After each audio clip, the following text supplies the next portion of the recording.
Hello everyone, I'm Freaky and welcome to the video. Today I'm going to be reacting to Fatal Conflict.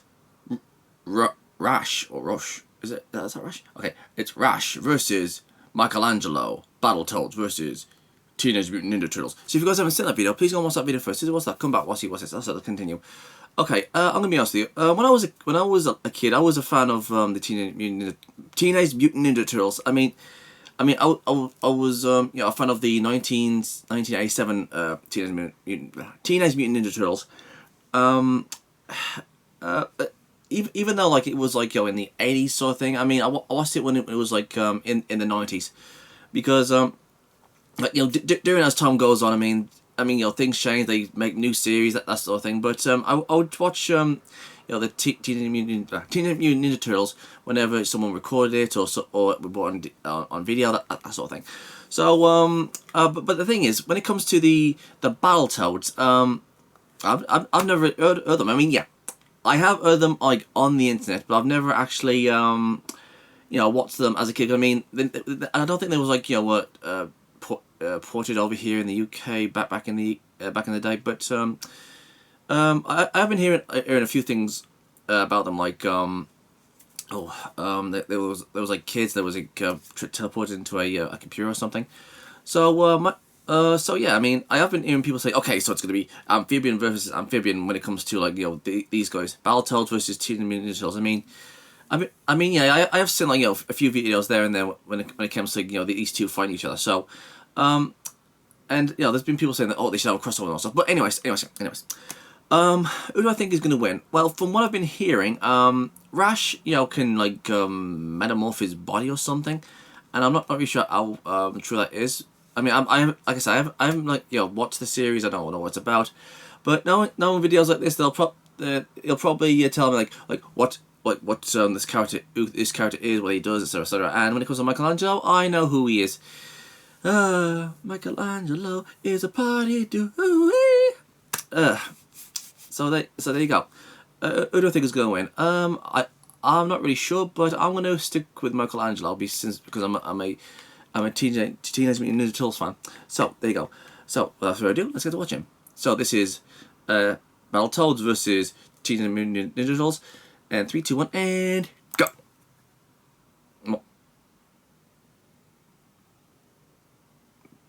A second delay there. Oh. There we go.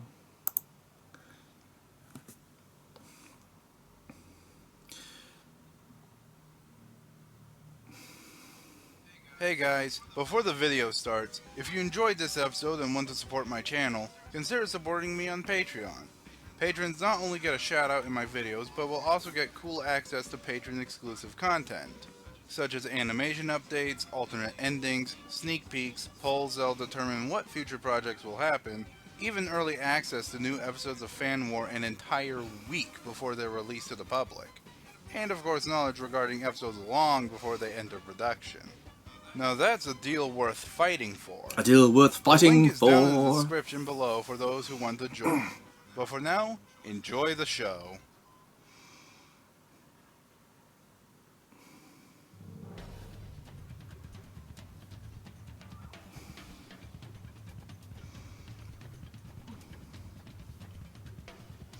In every great team among the strategic leaders and brave brutes, there's always that one attention-grabbing goofball that treats everything like a fun time. Yep. But when it comes to these two fierce warriors, despite their childish nature, they have not only kept up with their more, competent comrades, but also faced every situation like a fun night out. Yep. But when these two franchise rivals meet in the arena, only one goofball will live to party another day. Rash, the totally awesome show-off of the Battletoads. Neat. And Michelangelo, the all-original party dude of the Teenage Mutant Ninja Turtles. Michelangelo never gets any respect. Now, for this battle, Let's to keep with the theme of the fight, more, we'll look at Michelangelo from the original 1980s cartoon and its related media. And the same will also be done for Rash. He's one fish mob and I'm 3 crab mob. And it's our job to see who would win a fatal conflict. Awesome. Let's face it, Out there, everywhere, someone is always looking for something. Fame, fortune, you name it. But for the high school student David, all he wanted was attention. Known for being a class clown, David Shar was your typical 90s kid. He enjoyed rock music, video games, kung fu, superheroes, and so on and so forth. But even though he definitely grabbed people's attention, he wanted all the attention he could get. So it was no surprise that he, along with his two friends, Morgan and George, set out to make one of, if not the hardest video game in human history. And they succeeded in doing that. And they called this game Battletoads. Neat. A game where you can play as anthropomorphic toads to defeat an evil dark queen and save the universe. And considering its legacy in real life, I'd say David and company succeeded. Except when they turned the game on, they were sucked into it, sending them into the Toad Arena to battle the Dark Queen herself, transforming them into the Battletoads themselves. Neat. And this would happen every single time the game was turned on. Yeah, so? Neat. I still say the attention grabber got what he wanted. He could now save the entire universe in the game for all to see. And with new bodies in a new world, they had to take new names. While Morgan became known as Zitz and George became known as Pimple, David became known as the cool dude Rash. And with his new name and new amphibian superpowers, he and his friends would bravely traverse each new challenge with the simple goal of surviving one of the hardest video games ever made. And yes, because of this origin story, the game's legendary difficulty is canon. And you can bet all those rounds in video game land quickly made Rash a seasoned warrior. Rash is strong enough to toss large metal crates, use large chunks of debris as clubs, and beat the ever-loving shit out of enemies several times his own size like they're nothing. And like his fellow Toads, he's basically a walking tank, able to take devastating blows, survive vicious beatings, and even survive attacks from the Dark Queen herself, and keep going like nothing happened. Neat. And to give you an idea on just how powerful the Dark Queen is, thanks to these guys, we now know her vortex attack should exert at least around 15,000 kilotons of force. Enough to destroy an entire town.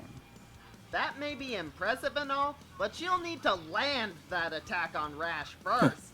He's the fastest of the three Toads. He's the fastest able to thing plow through alive. hordes of enemies without tiring, jump large gaps, react to lasers, and can keep up with the Dark Queen herself, who once flew out of a planet's atmosphere in 10 seconds, far exceeding the speed of light. And all of that's only further enhanced by his karate skills, allowing him to fight with the skill needed to pull off such a feat. That, and his powers of shape-shifting, this guy can turn any part of his body into any weapon he wants. Giant fists, spiked boots, ram horns, axes, flails. Yeah, I think turn into a near indestructible weight for added defense, or if he can do like it. a wrecking ball. But when he needs to cross great distances, he can always hop onto his speeder bike, a hovercraft that can be called on a whim to ram into enemies or travel at great speeds. And given how many times he is likely to crash, it appears he has plenty of replacements too. Can you really blame him if he likes wrecking his stuff all the time?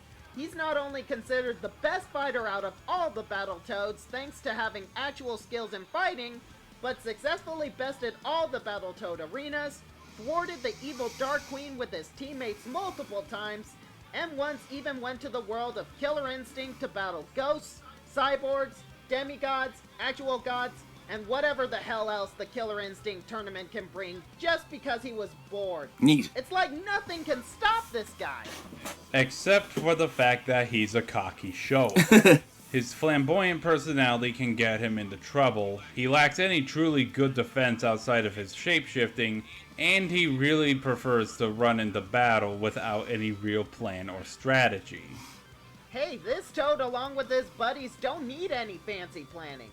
I think he's already proven all he needs is a giant fist, a baddie to punch, sound badass, and to be honest. a good reason to do so.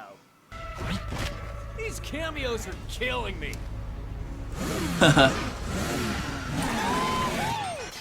supreme victory.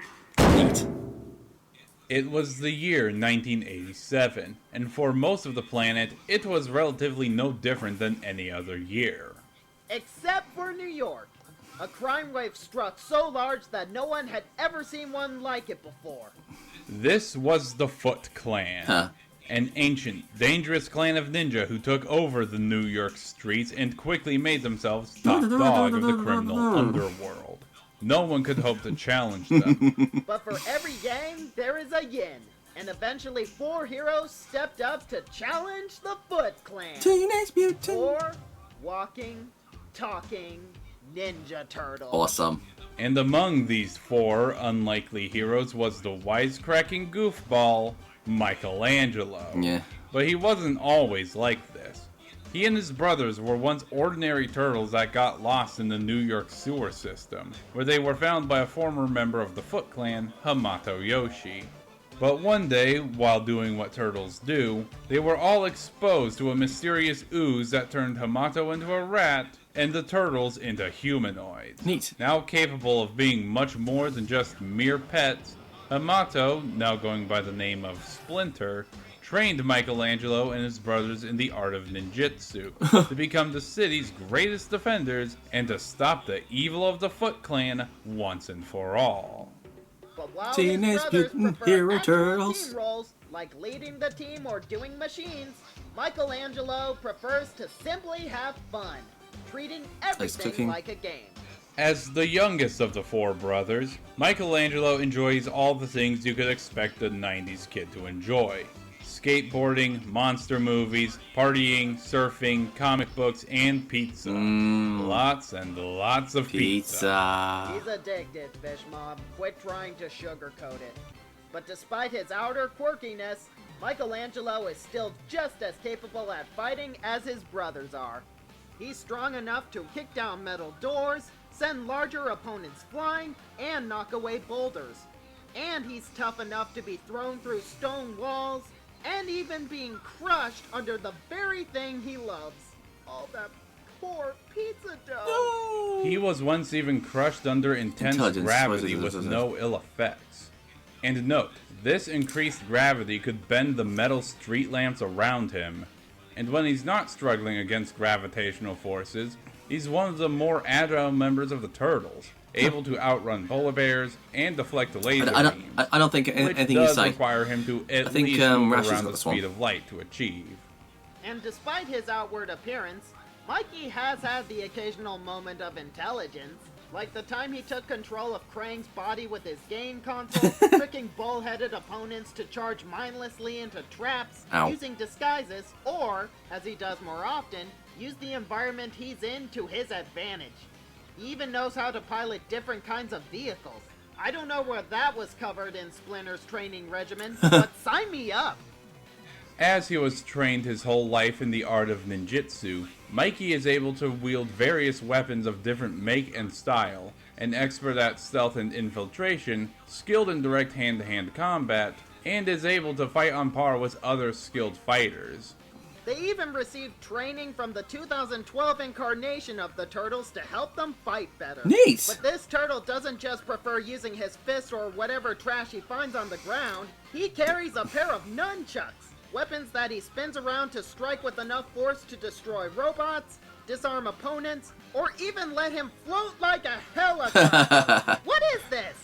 But when the censorship deemed Mikey's nunchucks too violent for a children's show, Yeah. they gave him a grappling hook instead, God damn it. which he uses to latch onto ledges or swing from That like an urban sucks. Tarzan. Wait. The giant swords designed to slice through people and the 2 big murder forks are okay. Yes, thank you. But not 2 pieces of wood on a chain? Thank you. Are you kidding Thank me? you. The 1990s, everyone, where if it wasn't gross out or extreme sports, it was heavy censorship. Yep. But there's one thing that no amount of it happened in the UK censorship as well, I can think. steal from Mikey. His cheapskate. This rocket Cheapskate, that's good. That's good. Actually, fun fact: if you used to look at the UK opening of the Teenage Mutant Ninja Turtles, right? It doesn't show Mikey. With his what's it called? It's just Krang, in front of the screen. Except for one disturbing truth. So hidden, not even the smartest of his brothers realized it until much later. What? All 4 turtles were still mutating. Ooh. What, you mean as in like he was getting bigger or something? No, it's more like the ooze that transformed him was now taking its next step. Oh yeah. When Mikey's in danger, he will transform into a hideous brute of near unrivaled power. But despite the clear cosmetic downgrade, this bulkier super turtle may not be nimble or quick like his normal form, but it does make up for this by transforming him into a walking tank. He is Neat. fireproof, I never laserproof, knew able to anything lift about and this. throw cars, and snap steel girders with his bare hand. He even comes pre-equipped with claws perfect for ripping his enemies a new one. It Neat. makes me wonder why he doesn't take this form as often. Well, that's just it. If any of his brothers enter this form, the transformation can cause them to become very aggressive, to the point they're even willing to attack their own allies and each other. And the next transformation does have a history of wearing off at completely random times.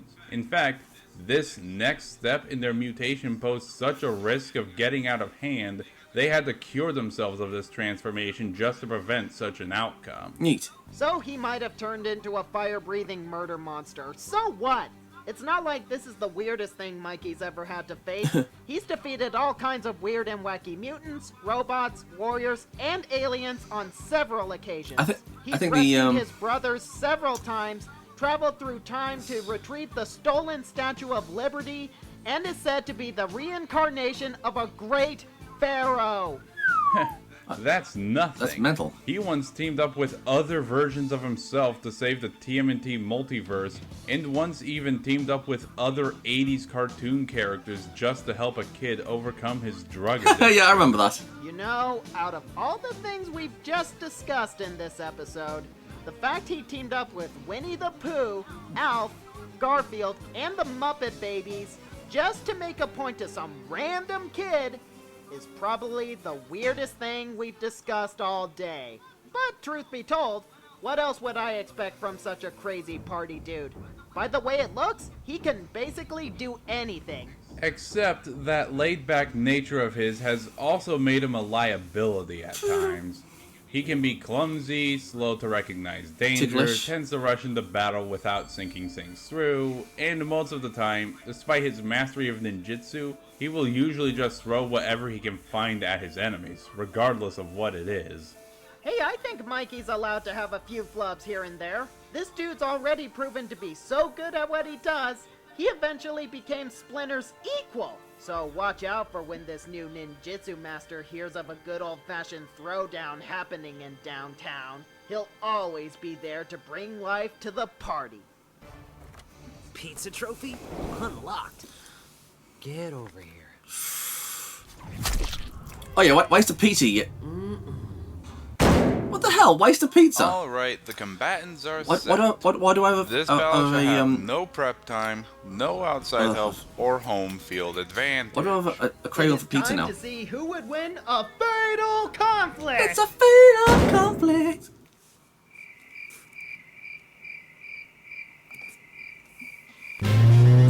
Look, there's Bebop and Rocksteady. Oh, I think that's Rash.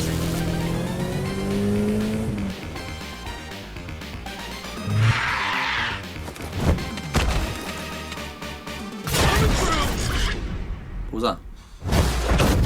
Buckle up! I'm crashing this party! Here am I. Pow! Relax, dude. Oh, yeah! No pizza for you, bro.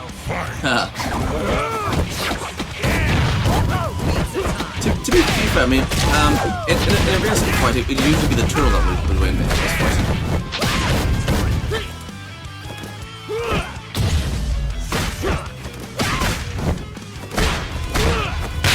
Come on, Mikey.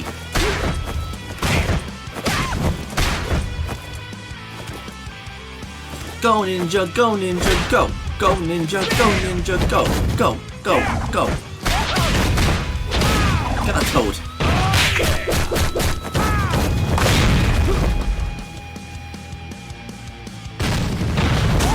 Ninja Turtles.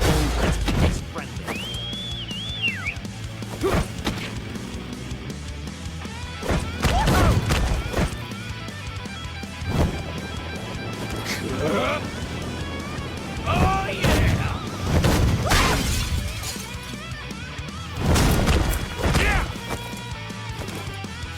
Holy crap baskets! It's Gamera! Mucho Gamera!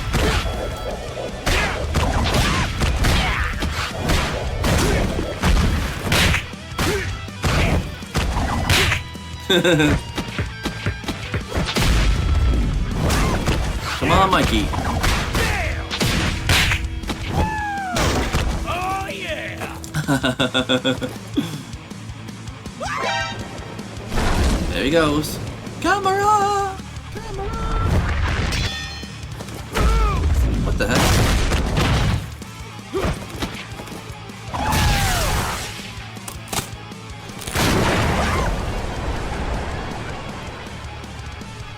Oh yeah! Coming through! Uh-oh. No, Mikey, no! No, Mikey, no! Fatality. Yes! That was totally awesome! But despite outer appearances, this fight was actually really close. Indeed it was. This battle was easily one of the closest fights in fan war history. Both were pretty equally experienced in terms of combat knowledge, and both had counters for the other. Rash was more durable, but Mikey was more resilient. Rash was far more dangerous in close quarters, but Mikey could use his cunning and ninjutsu training to his advantage. The speeder bike and cheapskate could keep up with the other, and so on and so forth. However, there were a few things that tipped this into Rash's favor. Rash did hold a slight strength advantage, having defeated far larger enemies and shown far more impressive feats of physical might in the past. And he did ultimately hold the speed advantage thanks to his battles with the faster-than-light Dark Queen. And while Mikey may have had a larger arsenal to use, one that'd certainly keep Rash guessing, that's all it could really do. Not only could Rash's arsenal and abilities outdo or counter most of Mikey's, but most of what Mikey could do couldn't truly hurt Rash. Yeah, if Rash can take beatings from hordes of enemies and shrug it off like it's nothing, I think it's obvious two completely normal nunchucks wouldn't do any better. And while Mikey's mutated form could certainly give Rash a run for his money, or his flies in this case, there were a few problems that prevented this from giving Mikey the surefire win. What? Not only could Rash match this form with his own strength, no super forms needed, but Mikey's mutated form is only temporary, and does have a history of wearing off at the worst possible times.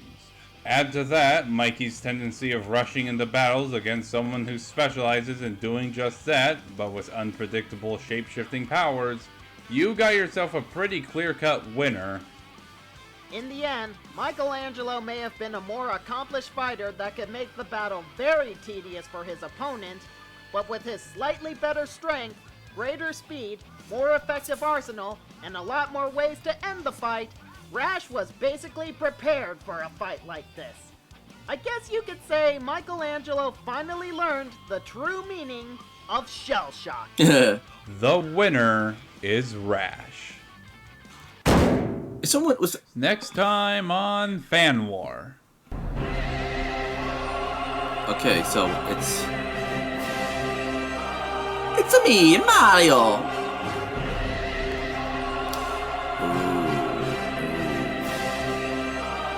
He's all safe.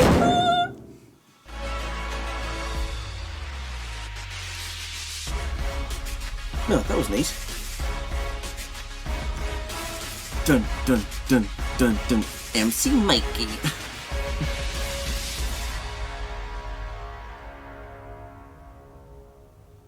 Of course. Oh, okay. I learned a lot more about these two characters, and now a little bit more about the Battletoads. So there you go. I mean, here's the thing: how cool would it be if these two actually got into a what's it called, a crossover with it. I mean, yeah, we've had like a crossover with like different dimensions of themselves. There was a Batman and I'll tell you in a second. Batman and the Teenage Mutant Ninja Turtles. There was the Power Rangers that meets the Teenage Mutant Ninja Turtles. Am I missing anybody else? If anyone wants to tell me, let me know. What else is that? I'm not really sure. Anyways, yeah, that was pretty neat. So yeah, I think they should totally do that. Battletoads meet the Teenage Mutant Ninja Turtles. That'd be great. Sad that Michelangelo lost, but hey, what can you do? So, if there's anything you guys want me to react to, just leave in the comments below, and I will get to the video as soon as I can. And I'll see you guys next time. Peace out. And please don't forget to check out my other social medias. Please go and check out my alternative video platforms: Rumble, Odyssey, BitChute, Twitch, and please come and hang out on my Discord server. We can play games, have a movie night or a series night, or you can watch me play a few games. And if you guys have any suggestions of any videos you want me to react to, or any video ideas in general, you can tell me on my Discord. I'm also on Twitter, Gab, Getter, and Paula. I'm on Locals, Tumblr, Minds, and if you guys want to support me, please go and check out my Subscribestar. It's like Patreon, but better. All these things are in the description box below, so please go and check them out and subscribe to them. I'm Geek Freak. Peace out.